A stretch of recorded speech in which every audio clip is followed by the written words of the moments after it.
Hello and welcome back to Up the Villa. This is our match preview, Aston Villa v Bournemouth, joined by Hannah. How are you? I'm very well, thank you. Off the back of another amazing win in the Champions League, in a very good mood, high spirits this week to talk about the next game. Excited for them thick and fast these days.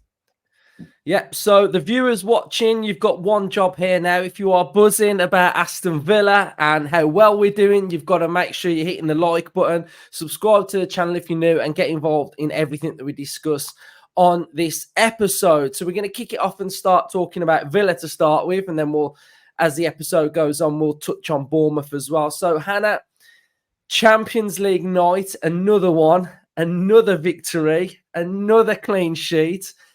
What a performance that we put in against Bologna. It was brilliant. It was brilliant. I mean, even at the halftime mark, I was thinking, we're playing so well here. And I think a lot of what I'm feeling at the moment is kind of, we're not just a team that's sort of at the height of their, best in terms of like just picking up results. I feel like we're a team that's really churning out some amazing footballing performances as well. Watch the game on TV for various reasons, and it was actually nice listening to the commentary. I think Ali McCoist was sort of starting to sing some praises of Villa, of like playing some really brilliant football here. And it's nice that that's being recognised, because I feel like you get a lot of teams that, if they have a good spell of form or they're kind of at the top of their game, sometimes it's because they play quite rigid or boring football, or, various managers have different styles of play in terms of, some set up really defensive. But I feel like the Villa style of play under Unai Emery is so enjoyable to watch. It's such a nice experience. It's not like we're just watching us win games, but it was a bit dull. I'm watching Villa and I'm excited. Every time I see us go forward, I'm like on the edge of my seat. There's some of the movement through the midfield, the way we turn teams over, like some of the players we've got now that are just like so creative and exciting to watch. It's been amazing. And I just feel like, I think, Luke, you agree, and we probably spoke sort of offline about the fact that we've still got another gear to go. It doesn't feel like, even though that Bologna performance, for example, was so good, it doesn't feel like that's the finished article, because you've got so much squad rotation to come in. You've got players to develop more under the manager. You've got players to get more experience in the Champions League and kind of develop in that sense. So there's still more to come, and it just doesn't feel like we're anywhere near where we can be, which means that if we think this is good now, what can we look like in another few months' time? Because even when Unai was in post a year ago and we were getting excited because we were in the Conference League, look at how much, we've changed since then. And we may have dropped off in terms of like fewer clean sheets in the Premier League, but we've now turned that around in the Champions League, and we're conceding fewer goals in Europe, which is a problem we had last season. So there's lots of stuff happening that just makes it a really exciting time to be a Villa fan. And I do think there'll be neutrals out there and pundits and, people all across the media that, yes, we still say perhaps we don't get all of our flowers, but I think they're starting to enjoy watching this Villa team, whether it's, for work or for pleasure. I think this Aston Villa team under Unai Emery are a delight, and it's a privilege to be able to watch them twice a week. Yeah, I mean, for me personally, this feels like Aston Villa, and I've waited my whole lifetime for Aston Villa to be in this position. And what I'm sensing at the minute with Unai Emery is he knows it's our time. The club knows it's our time, and we're ready to step up on this big stage. There's a quote that Unai Emery has said. He's talking about Champions League. He's talking about Premier League. And the quote was, I want it. And he wants it. And the fans want it. We have been crying out to be in this position for absolutely years. And now we're in this position. And now we've got to embrace it and take it, because the media, they will put us down. They will give us these little permutations of, we can't do it, we can't do this. What's the reason why we can't do it? But as Villa fans, if we can sense that this is our time, I think there's something special here. And I think I've been thinking about the Champions League, and I've been thinking about Villa, and I've been thinking about the season, and I've been thinking about what we can achieve.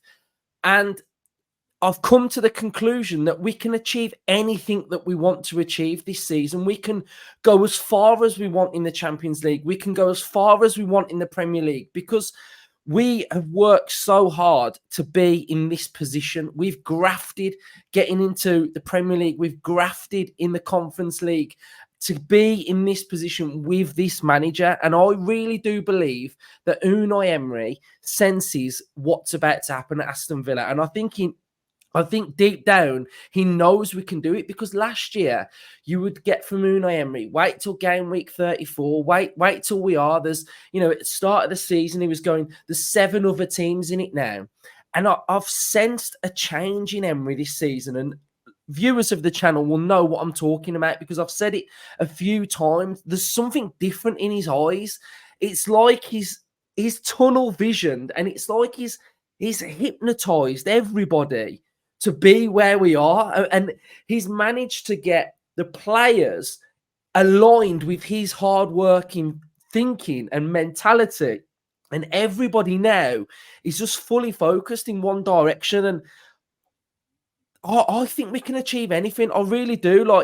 And I think sometimes as football fans, we can be scared to sort of say we can go higher than 4th in the league, or we can be scared to go, no, I think we're only going to get quarterfinals in the Champions League. I don't buy none of that anymore, because I'm fully on board now with thinking that we can go all the way in absolutely anything, because I've seen nothing to suggest that we are going to fall off, or the form's poor, or absolutely anything. And everything to me this season just feels like it's come together. You look at the bench now, like Tyrone Mings, Kamara, they've come back at the right time. They've come back in this period of the season when it's one of the most vital parts of any season. So, yeah, I'm fully on board, and I'm embracing it, and hopefully, and I know every Villa fan is, but I just think we've really got to believe that something big can happen this season. I remember speaking, I think it was when I did like a little BBC thing at the end of the season that we were qualifying for the Conference League. So not the end of last season, but the season before.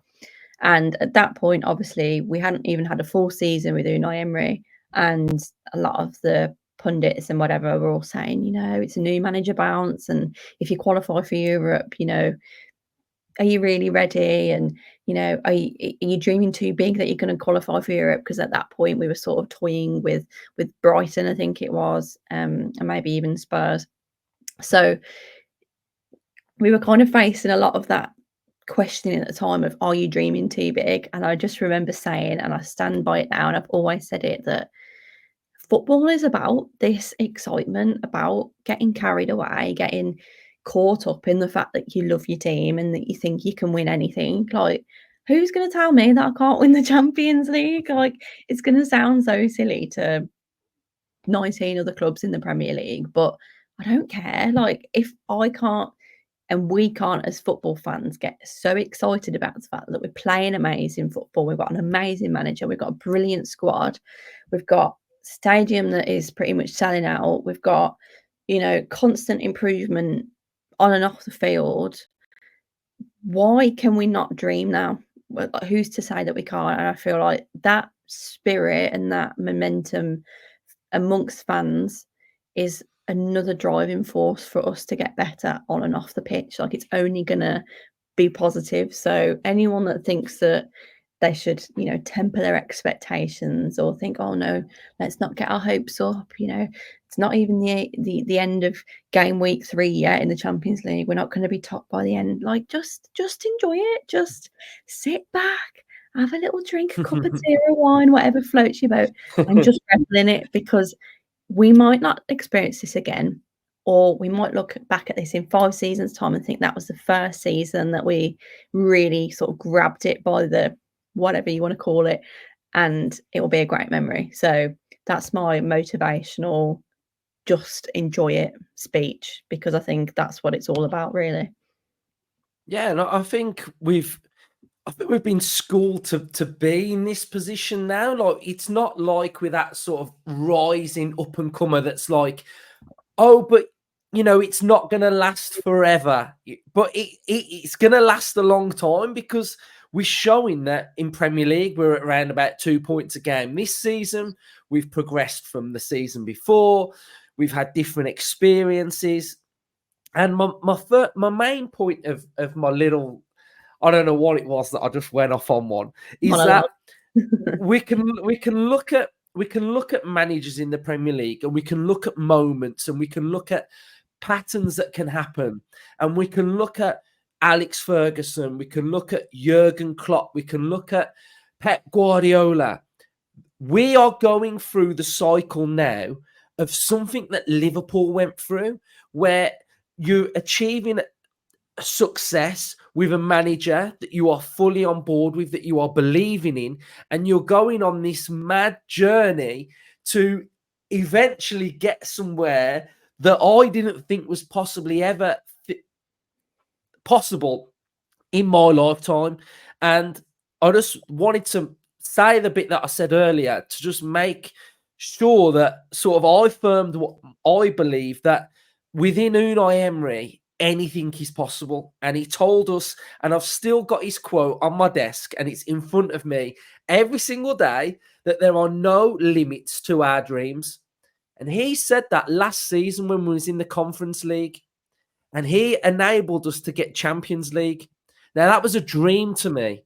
Now, my next dream is to win a trophy. My next dream is to win the Champions League. My next dream is to challenge for the Premier League. Nobody can tell me that that can't happen. Nobody. So that's where I'm at. And I'm just really in this zone now of when we're at the game and you're sensing something special's happening, but it just, I don't feel like it's special anymore. I feel like we're living something that is far greater than that. So that's just how I felt after the Champions League and watching us against Bologna and how we played. Because, like I said on the fan cam, people could just say, oh, it's only Bologna. But what we did to them was a footballing lesson. They will have gone back into that changing room, and they would have been, what has just happened to us?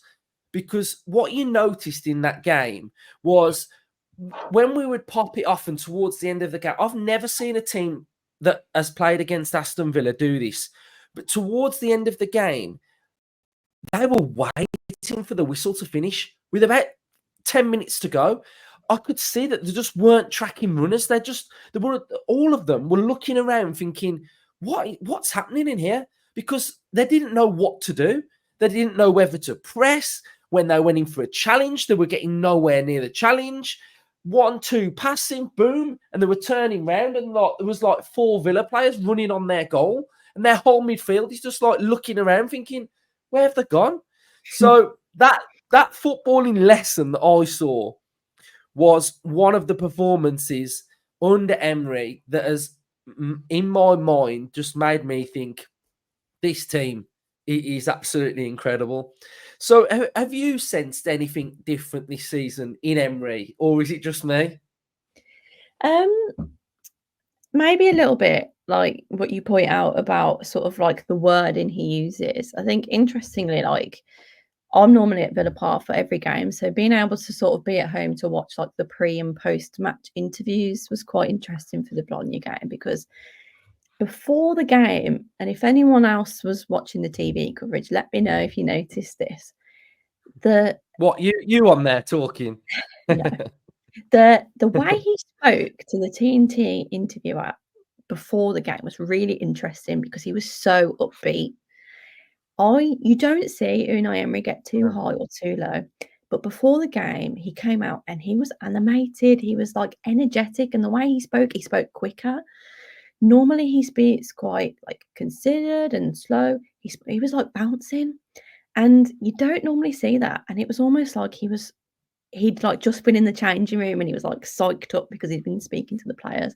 And then he came out after the game and he was his normal like reserved, happy, but like reserved self, like doing his debrief sort of thing. But I felt like that like bounce he had in his step was almost like the air of a manager that was enjoying the occasion, not worried, like a confidence almost of like, I can go out, speak to the media, lay out what, what our game plan is and how we're going to approach this game. And we're confident. And I thought that was something really interesting.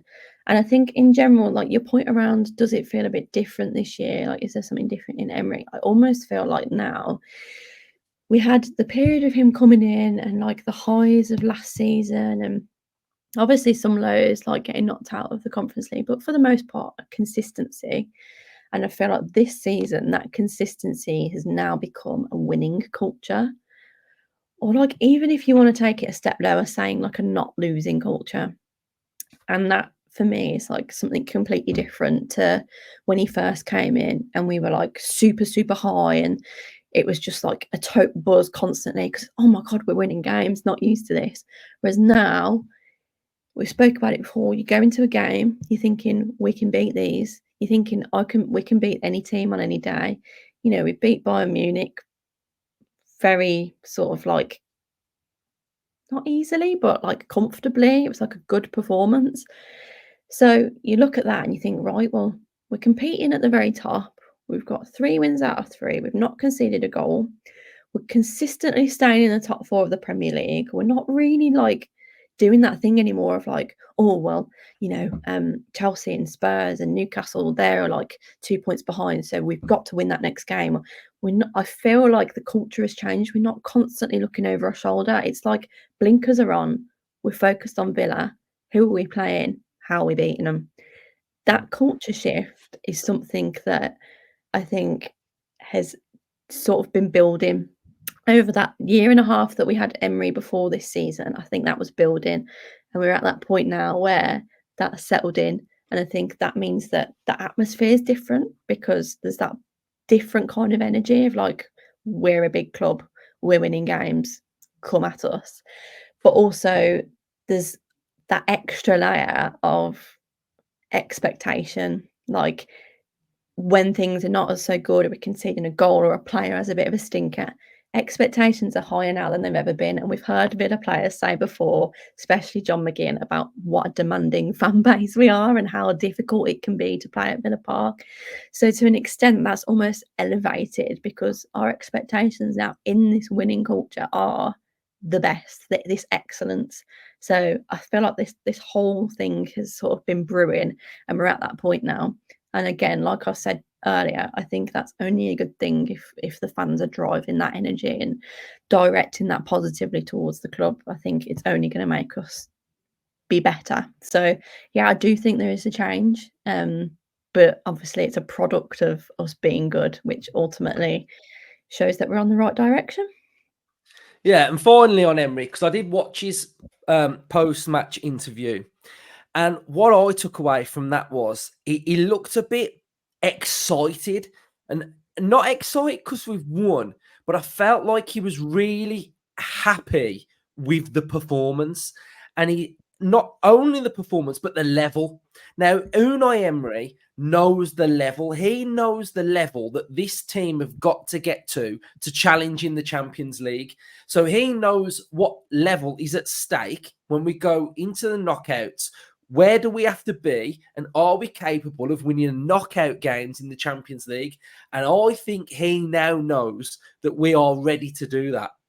And I think that is absolutely massive. And I sense, my Unai Emery sense is that he knows. So that is boding well. And all of this has just got in my mind of where I'm at with Villa. So we are playing Bournemouth. So they are a really good side at the minute. They're playing well. They beat Arsenal.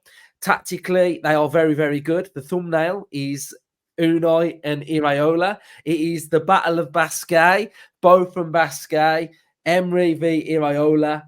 I do think they look similar, so that's why they're merged together. And I really rate him as a coach. I think he's really good. I think he's a bit of a breath of fresh air in the Premier League, IRAOLA.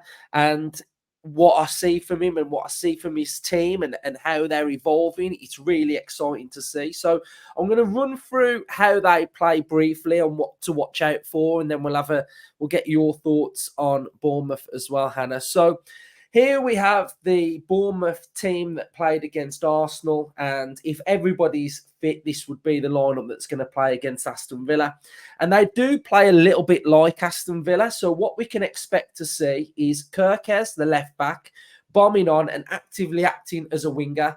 Last season, he was absolutely unbelievable getting into these areas. I remember him playing against Manchester United at home, and I thought he was absolutely fantastic in that game.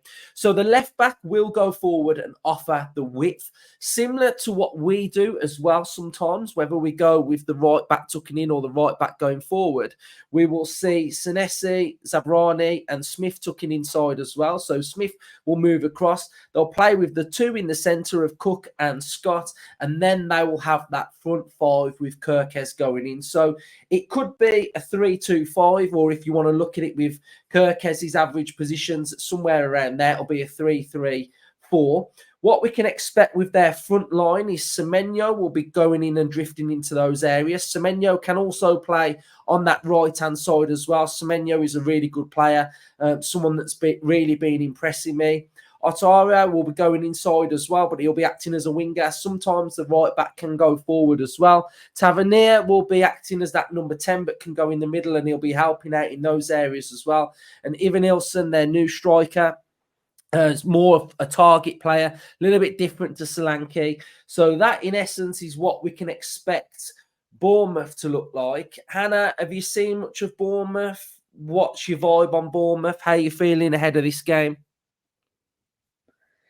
Yeah, I can't say I've watched many Bournemouth games. I think they, under this manager, have, like you say, quite a nice play style. I've seen bits from the Arsenal game last week or the week before, and they played really well. I think it's nice that, like you say, they're quite refreshing from the manager that they want that kind of attacking, forward-thinking style of play. And I think that's exactly what a club like Bournemouth need for Premier League sort of survival now and to be comfortable. I think, that kind of part of the bus mentality doesn't work. So when we have teams like this, like Bournemouth, Brentford, Fulham, that are sort of relatively recent promotions, and have like started to solidify themselves with like new managers and like younger managers that have like a nice forward thinking attacking style of play, and it's working because for the most part they're picking up performances and results. So like I say, not a Bournemouth expert, but they've got some decent players as well. I think last season we obviously struggled a little bit against them away from home, didn't we? I think we drew. Were behind twice in that game again, if I remember correctly.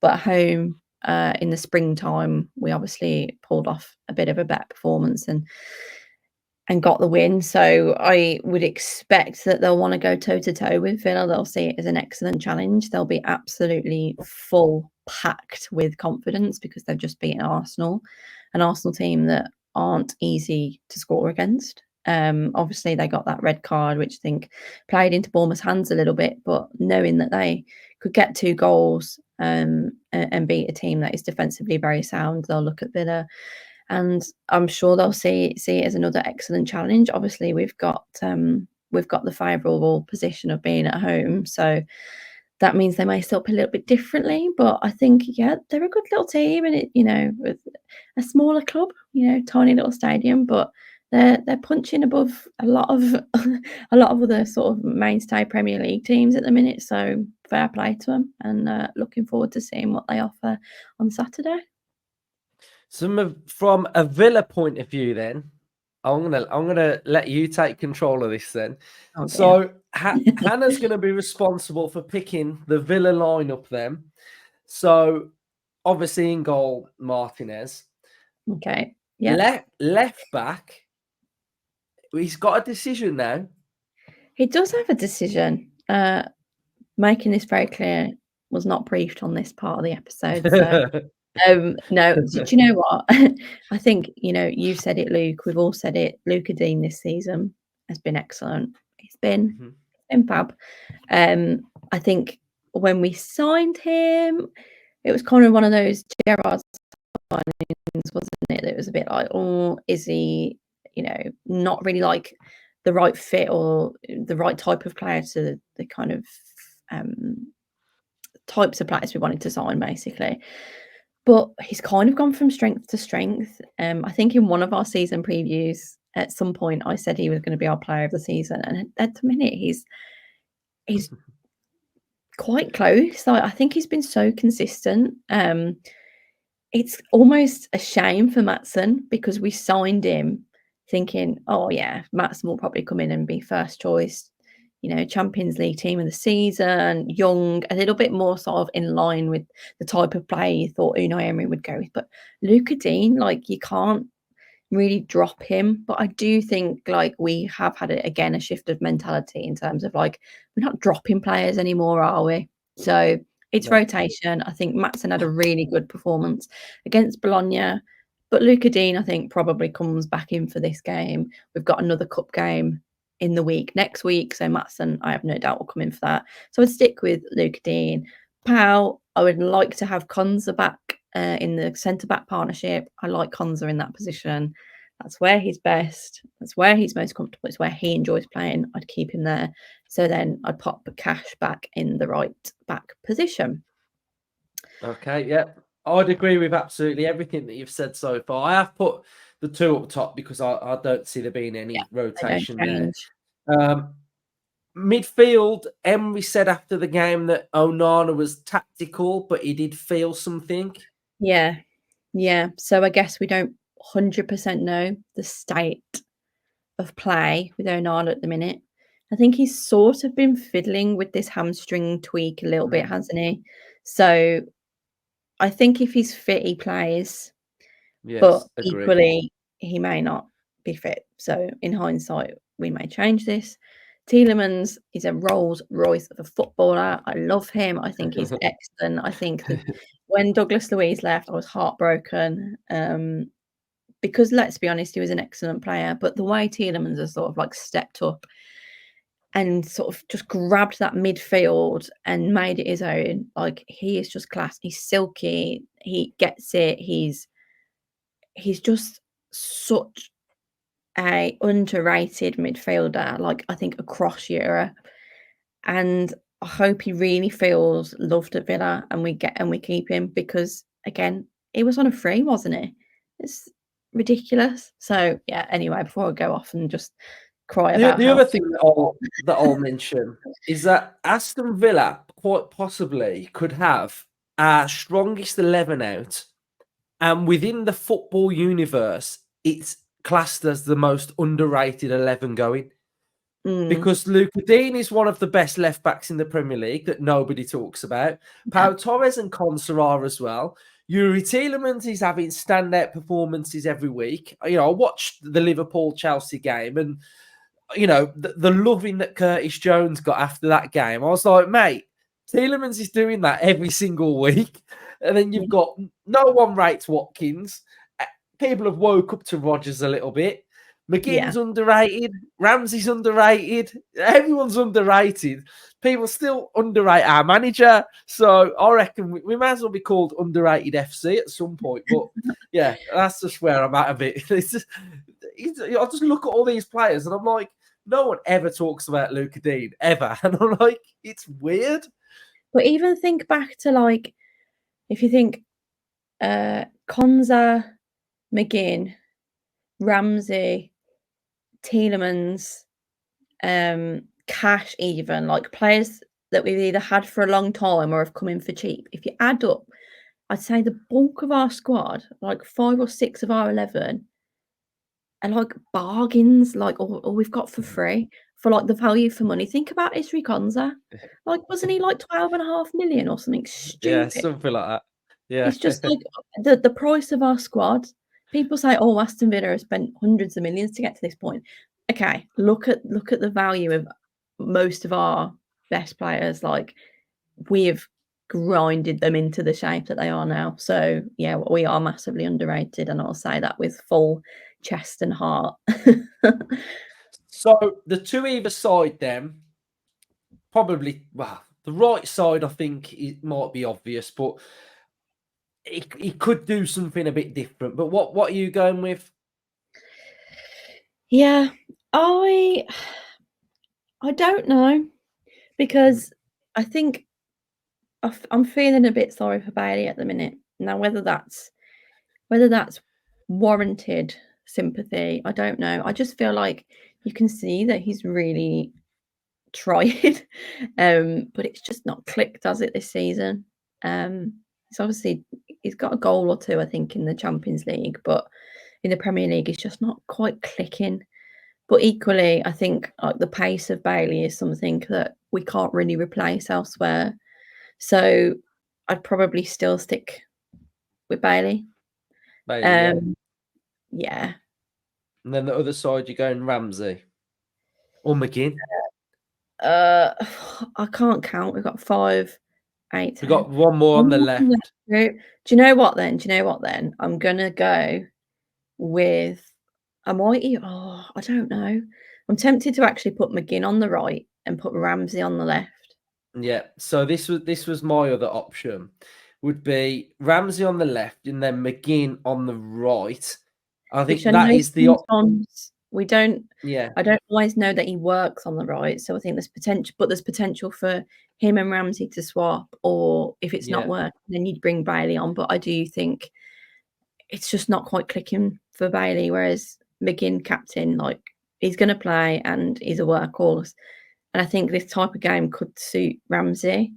I think again we're yet to see Ramsey and Rodgers really, really work in the same team, but I think they have quite a few similar attributes, so I don't see why that it can't work. I think the Bailey conundrum is just one of those sort of things that's probably one of the areas we need to fix or sort of figure out this season, because it's not quite working yet, is it?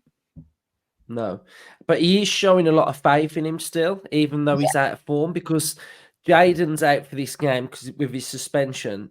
I was kind of thinking that Jaden would have started just against Mm, Bologna, and yeah. then Bailey would have come back in for this one. Mm, But the fact that he didn't do that, so yeah, I think deep down, I think he will stick with Bailey and he'll put McGinn on the left. But if yeah. he takes Bailey out, then I think we'll go with this one then. So yeah, we've had a real good chat then, Hannah. We've spoke about how we're feeling as Villa fans, which is amazing. I'd love everybody in the comment section to let us know how you're feeling as well. Let us know on Hannah's lineup. I'll call it Hannah's lineup. So, yeah, so if you don't like it, then it's Hannah's fault. My fault, Uh, yeah. Give me a quick score prediction then. I'm going bold on a 3-1. Mhm. We're gonna duplicate Yeah. last season's result. Not gonna keep a clean sheet, of course. You don't think? No, I don't no. know, you know. I'd No. like to think so, Right. but no. Yeah. I'm going to go then. Oh, what do I think? I think someone's on the end of summit soon. Um, we'll save that for Spurs away then. So I'm gonna go 2-1 Villa. I think it'll be 2-1. So that's my score prediction. So thanks everyone for watching. If you have got this far on the way out of here, make sure you are smashing the likes, comment your thoughts, subscribe if you're new. Up the Villa. Up the Villa.